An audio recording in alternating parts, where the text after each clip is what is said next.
As part of my 2016 summer convention adventures, I headed out to the northernmost con I have been to this year, Kitsune Kon 2016. Very little information was given to me about Kitsune Kon, so I didn't know what to expect. So what was my first year experience like at Kitsune Kon? Kitsune Kon 2016 is a small con held at the KI Convention Center in Green Bay, Wisconsin. The KI Convention Center was a beautiful convention center that held this con unbelievably well. It truly did make this con feel alive. Navigating around the venue was easy. I was able to understand this venue within a few minutes of arriving at the convention. From what I was told, the KI Convention Center got an expansion to the venue, which the con is utilizing for this event. And I felt that this expansion really helped. It helped expand the con even more and opens up potential room for growth in the future. It was also very spacious to walk around.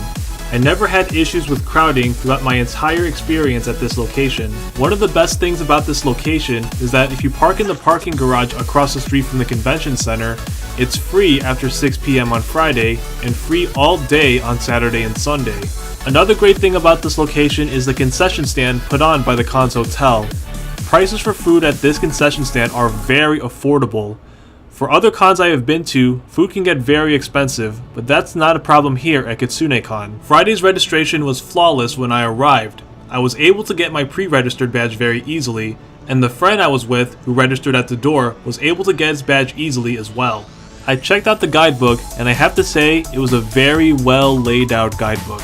It was very useful for my entire experience at Kitsune Kon, and yes, the locations and times for every single panel are in the guidebook, something that another con in Wisconsin did not have this year. I never had any problems with the con staff, except for one, which I will cover a bit later.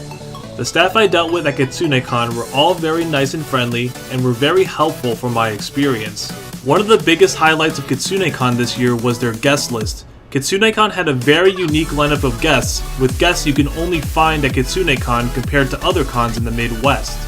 They had a great selection of voice actor guests including Erin Fitzgerald, internet star Pro Jared, musical guest Arc Impulse, and several DJs. In addition to the guests, Kitsune Kon also had several different panels and events. These events include foam fighting, an AMV contest, a ramen eating contest, the Arc Impulse concert, cosplay chess, the formal dance and amplifier rave.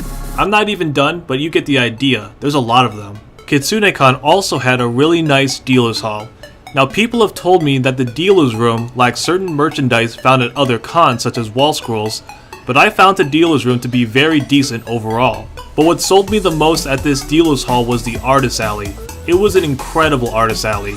I probably would have spent all my money in the artist alley alone, as there are so many things that really caught my eye. If there was one issue that I ran into at Kitsune Kon, it was the scheduling of the autographs. There was some confusion with the autograph scheduling for some of the con's guests, due to errors found in the guidebook and schedule. Another issue I had with autographs was that the con scheduled a panel immediately after a guest autograph session. I've been to other cons that do this, and they don't work out well most of the time. Usually what would happen is that several people will get cut from the line, or the guest would show up very late for a panel. Be sure to give a guest a time gap between an autograph session and a panel, or just schedule the autograph session after the panel. Now going back to the staff, the only staff member who I had an issue with at Kitsune Kon was the staff member who handled autographs. The staff member who handled autographs at Kitsune Kon was very power hungry, and he could definitely be a lot nicer to the attendees. Now the final comment I have regarding autographs was that there were unexpected policies for some of the con's guests. The guidebook states that you can get a max of 3 items signed per session, but for one of the guests, they only allowed 1 free item and charged a fee to get more items signed. I highly recommend that the con tells us beforehand that some of the guests are charging for autographs, as this surprised certain people. If there was one thing that makes Kitsune Kon stand out compared to other small cons, it was their game room. I found the game room to be the best part of Kitsune Kon. The game room at Kitsune Kon was spectacular. It was a huge game room for a small con that put larger cons to shame. The game room had every game console you can imagine, and I do mean everything. They also had several different types of arcade gaming. And they also had something that I have seen for the very first time at a con game room, virtual reality gaming. Even the guests had a fun time at this game room.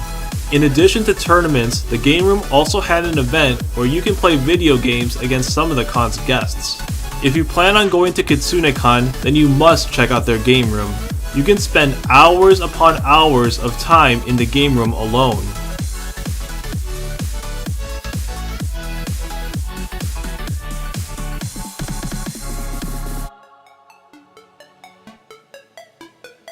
Overall, I am very impressed with Kitsune Kon in 2016. This con surprised me a lot. I describe Kitsune Kon as the little anime and gaming con that absolutely could. I had very little expectations for this con, but now I feel that this is a con I would definitely consider returning in the future. The first thing I liked about Kitsune Kon was the excellent location. The KI Convention Center was an excellent location with potential room for growth, and I felt that the expansion to the KI Convention Center really helped make this con stand out. The next thing I liked about Kitsune Kon was the spectacular game room. If you're heading out to Kitsune Kon, then you've gotta check out this game room. I can't think of any other small convention that can top this amazing game room. The next thing I liked about Kitsune Kon was their unique guest list. Kitsune Kon had a nice variety of guests, with some guests you can only find at Kitsune Kon. Keep bringing guests who we don't normally see in the Midwest, and I can assure that you can have people travel from far away to see these awesome guests. Next, I would like to give a huge shout out to the con staff. With the exception of the staff member who handled autographs, the staff at Kitsune Kon were all very nice and helpful. Thank you all for volunteering and helping make Kitsune Kon run smoothly. The next thing I liked about Kitsune Kon were all of the panels and events that went on at this convention. Normally small cons wouldn't have a lot of panels and events, but there are a lot of things to do at Kitsune Kon that will keep you busy all weekend long. The next thing I liked about Kitsune Kon was the excellent Artist Alley. If you're heading out to the dealer's hall, be sure to bring a lot of money for the Artist Alley, and be prepared because your bedroom will turn into an art museum very soon. Another thing I liked about Kitsune Kon was the free weekend parking. I've been to other cons where I parked in parking garages, and this was the only con I have been to where parking at the parking garage was free. That is rare to see at other cons. The last thing I liked about Kitsune Kon was the affordable concession stand.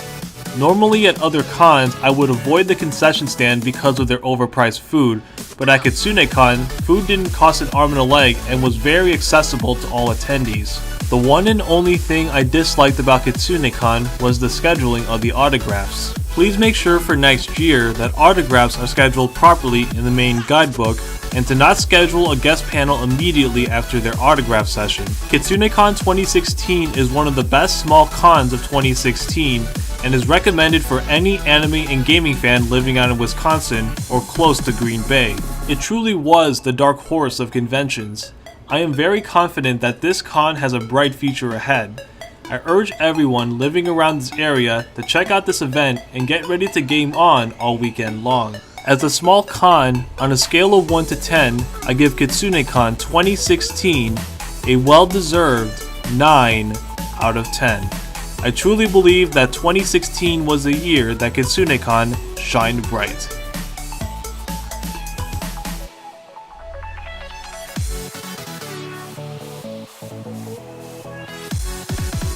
Hey guys, thank you all for watching, and before I end this video, I would like to give a big shout out to Nick from Confident Video. Please check out his review for Anime Midwest 2016. And if you like this video, please leave a like, comment, and subscribe for more convention videos. Until then, this is Justin, thank you for watching, and remember to always shine bright.